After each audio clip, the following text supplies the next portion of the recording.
Look outside right now. Your garden is probably struggling, petals drooping, leaves crisping at the edges, blooms just quitting. It happens every single August. You water more, you feed them, nothing works. It feels like your fault. It isn't. But here's the part almost nobody connects. This is the exact month monarch butterflies need your yard the most. They're starting their fall migration right now, passing through yards like yours, burning fuel they can only replace with nectar. And most of the flowers they're counting on have already given up for the season. So let's fix that today. Here's why this matters right now, this exact month, and not some vague someday. The monarchs moving through your area in August are the super generation. The special group that lives far longer than the others and flies all the way to central Mexico. That entire journey runs on the nectar they find along the way. And in August, most gardens are running on empty just as the demand peaks. Think about what that actually asks of one insect that weighs less than a paperclip. 2,000 miles or more, on wings, powered entirely by sugar, it has to find flower by flower along the way. There's no reserve tank. If the nectar isn't there when they pass through, they simply don't make it. And it's more than just survival fuel. Before they leave, these monarchs have to build up a body fat reserve to carry them across a continent and get them through winter. The richer the nectar they find in August, the more fat they store, and the better their odds of ever reaching those mountains. A well-fed monarch here is a monarch that lives to head north again next spring, and there's something almost impossible about it. Not one of these butterflies has ever made this trip before. The generation that flew north last spring is long gone. These monarchs are navigating to a mountain forest in Mexico they've never seen, guided by instinct alone, stopping in yards their great-great-grandparents may have passed through, and their numbers have crashed. The eastern monarch population is down roughly 80% from where it sat a few decades ago. That's not a distant problem for scientists. It's decided one yard, one flower, one August at a time. Yours counts. A big reason for that crash is simple.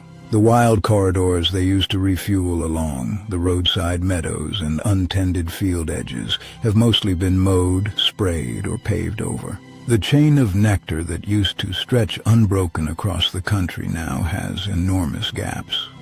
Your garden can be one of the links that fills a gap. The Monarch Way Station isn't just any flower patch, it's a critical fuel stop where they refuel mid-migration. These butterflies don't follow a mapped route. They navigate by sunlight and the position of the sun, using it like an internal compass to orient themselves over vast distances. That means your yard could be a lifeline for them, even if you've never seen a monarch pass through before. So the real question isn't why your garden is struggling in the heat. It's why some plants aren't struggling at all. And the answer comes down to where a plant actually comes from.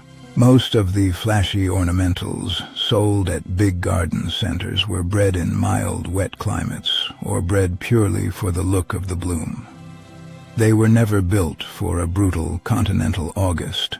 Their roots stay shallow, just a few inches down, so a few dry days leaves them gasping and reaching for water that isn't there. There's another catch with a lot of them. Many showy hybrids have been bred so heavily for double petals and unusual colors that they've lost most of their nectar and pollen. They look spectacular to us and offer a butterfly almost nothing. A beautiful flower can be an empty plate. Native plants spent thousands of years right here, evolving through the same droughts, the same heat waves, the same cracked clay summers you're watching outside your window right now. Nobody watered them. Nobody fed them. The ones that couldn't take it are simply gone. Their secret is underground. Many natives push roots 5, 10, even 15 feet deep, pulling moisture from soil layers ornamentals never even reach. While the surface bakes, they're drinking from down where it's still cool and damp. That's why they can keep blooming when everything around them collapses. And blooming in August is exactly what the monarchs need. There's a second gift buried in that too. Those deep roots hold soil in place, feed the microbes around them, and soak up rainwater instead of letting it run off. So let's get specific about which plants actually pull this off. Start with butterfly milkweed. This is the one to plant if you plant nothing else. Bright orange, flat-topped clusters that monarchs can spot from the air, and it blooms straight through the worst of the heat. And milkweed does double duty like nothing else in your garden. It's the only plant monarch caterpillars can eat. A female will lay her eggs right on the underside of the leaves, so you're not just feeding the adults passing through, you're building the next generation.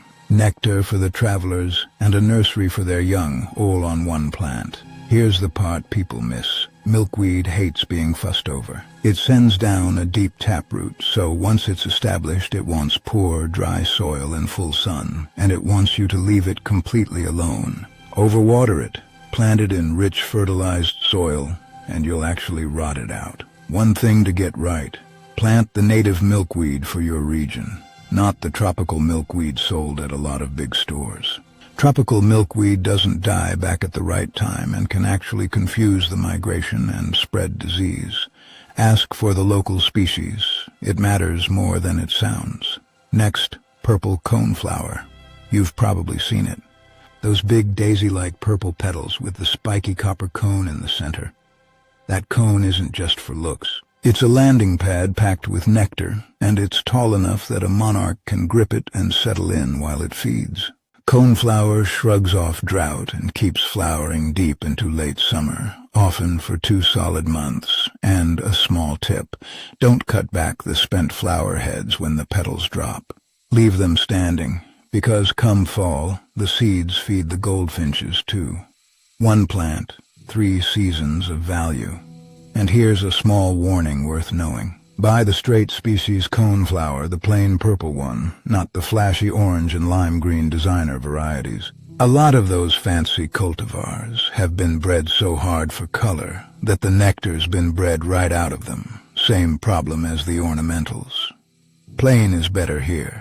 Big box garden centers often sell so-called pollinator-friendly plants that have already been treated with systemic pesticides called neonicotinoids. Those chemicals move through every part of the plant, turning its own nectar and pollen into something that can poison the very bees and butterflies it's supposed to feed. A native plant nursery sources clean stock instead, so what you're planting actually helps instead of quietly working against you.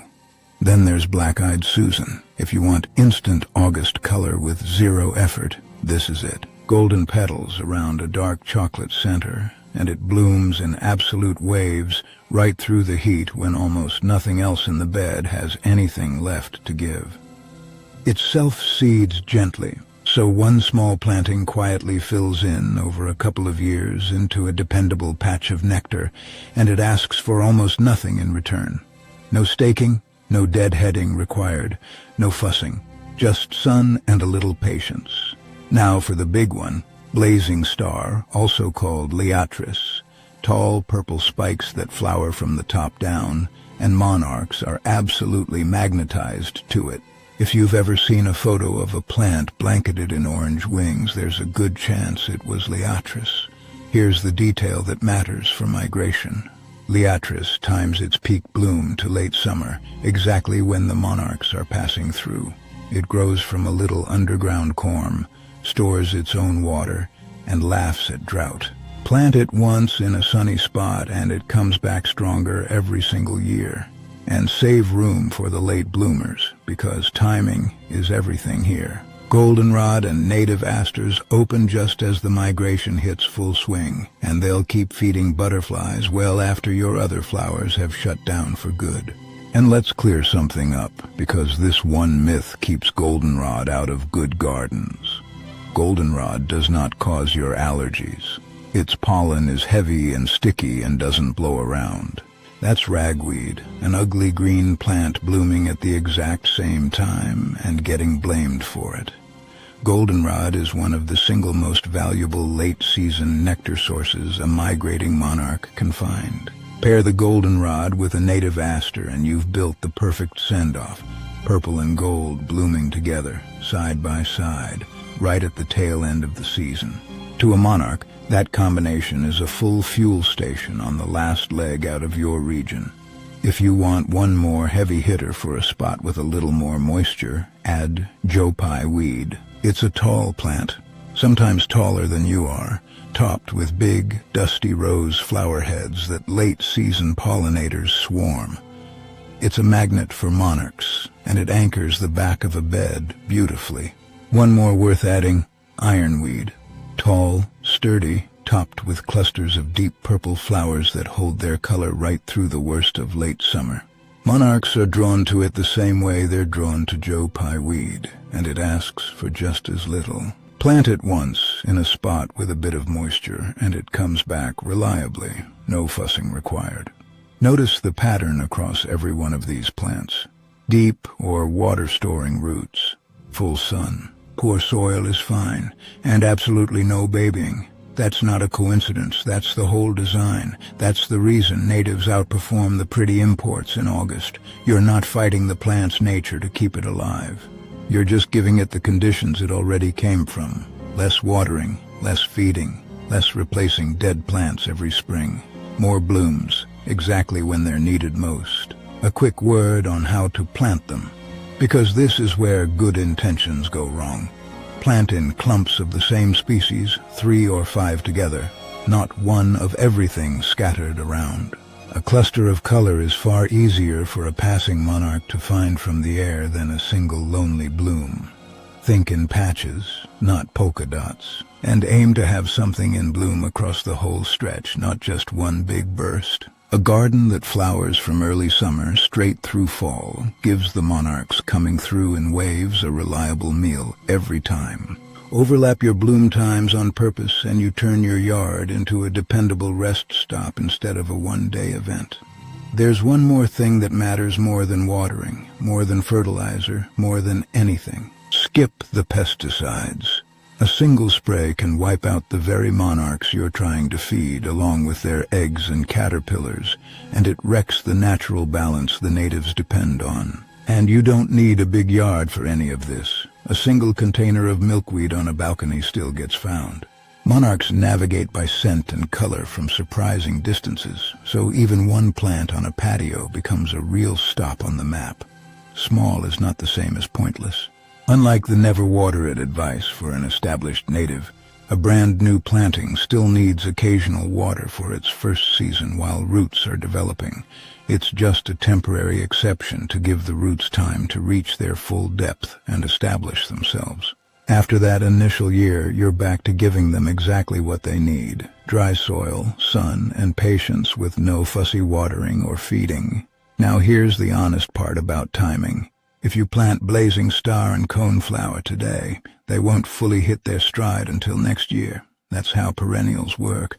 The first season they're busy building those deep roots underground where you can't see it. But that patience is exactly the point. If you want something blooming for the monarchs right now, this month, buy a native that's already in flower at the nursery and get it in the ground today. It can feed the butterflies passing through this week while it settles in for the years ahead.